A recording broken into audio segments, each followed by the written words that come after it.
Hi, Sparrow. Oh yeah, hi, Georgie. Hey, could you tell us your name? Sparrow. How'd you get that name? Oh, how did I get? It was 1975. I was working in a natural food store in Gainesville, Florida. My real name's Michael. There was another Michael there, so I needed a new name. So I went to my friend Jennifer, the Princess of Love, and I said I need a new name, and she said, "You be Sparrow. You look like a sparrow." Oh. So then I kept the name, more or less. It's a long story, but since then I've had the name since the spring of '75. Wow. Okay. Well, it's a lovely name. We had a lot of sparrows in the park because of all the food. Oh, and, real live sparrows. Yeah, they were. And also human sparrows. Really? Yeah, I met 2 other sparrows there. Oh, okay. Yeah. So one of the things I liked about the park. Wow. And here we are at the Brooklyn Bridge. Right. We marched across the Brooklyn Bridge in September. Now here we are. They're particle. It's since undergoing construction. Right. But why don't you tell us a little bit about how you heard about the occupation and how you managed to travel down and what made you decide to come visit the occupation of Zucotti Park in Liberty Square? I live in the Catskill Mountains in Phoenicia, and I remember very dimly how I first heard about Occupy. I think I saw the website that showed people holding up pathetic signs. I am the 99%. This is the tragedy of my student loans, and I was very moved by it. And somehow I heard that it was happening. But the problem is that our house, our garage, and crawl space were flooded. I live in a double-wide trailer, and right around the same time as Occupy. So I sort of fell in love from a distance with Occupy, and my wife wouldn't let me leave because we had a lot of problems with the house that we needed to sort of keep track of at that point. So I had like a love affair with it from a distance. I immediately loved it. When I heard about it, I don't know why. I'm sort of an old leftist, or whatever you call me. I started protesting the Vietnam War when I was maybe 13 in 1967. So I've been kind of involved in, the struggle of people for, change, whatever it's called. The fight against capitalism since 1967 or so. Oh, okay. Good. And so when you got to the park, what were some of the noteworthy things you saw about it? Any experiences you had?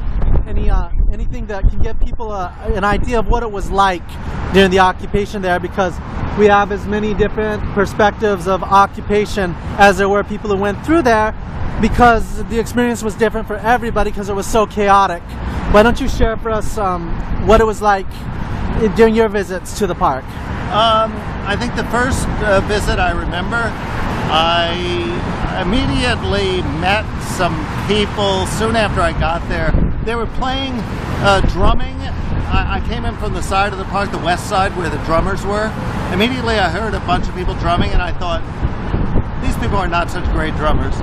Then I sat, I think, near the sacred tree immediately.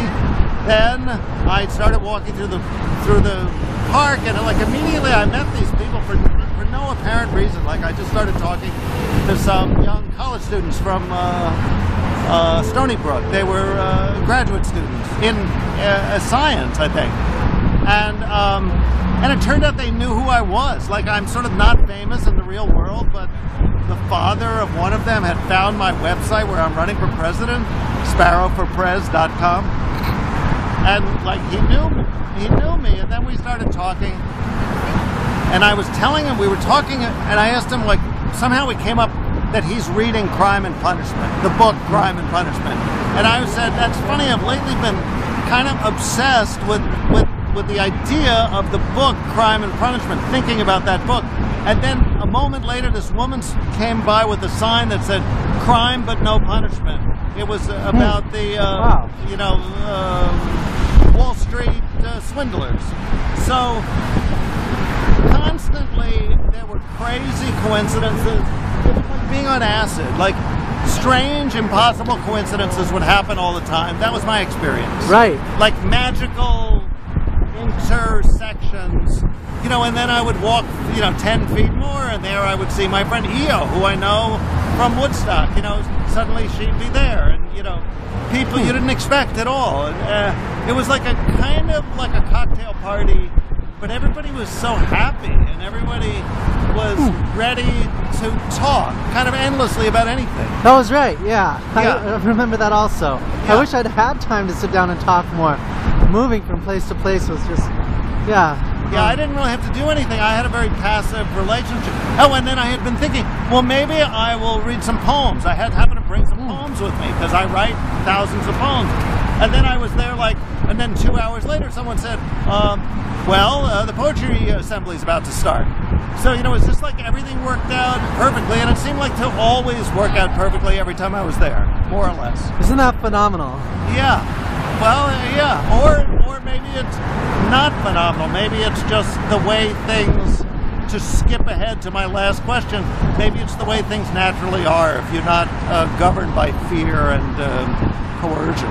Wow, wow, thanks for that insight. That is amazing.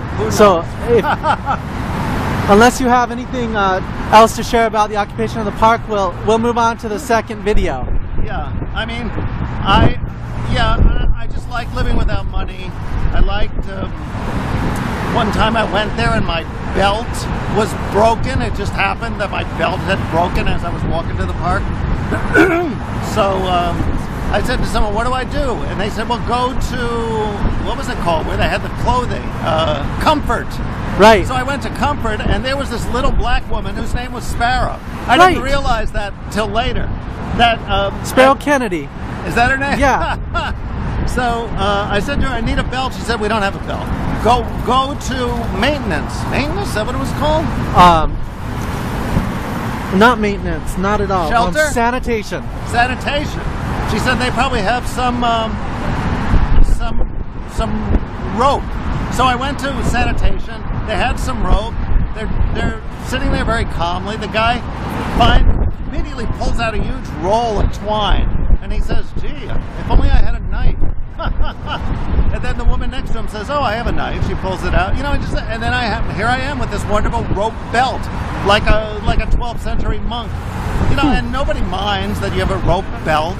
It's like you're living in a place where there's no fashion, or where there's kind of counter fashion. Right.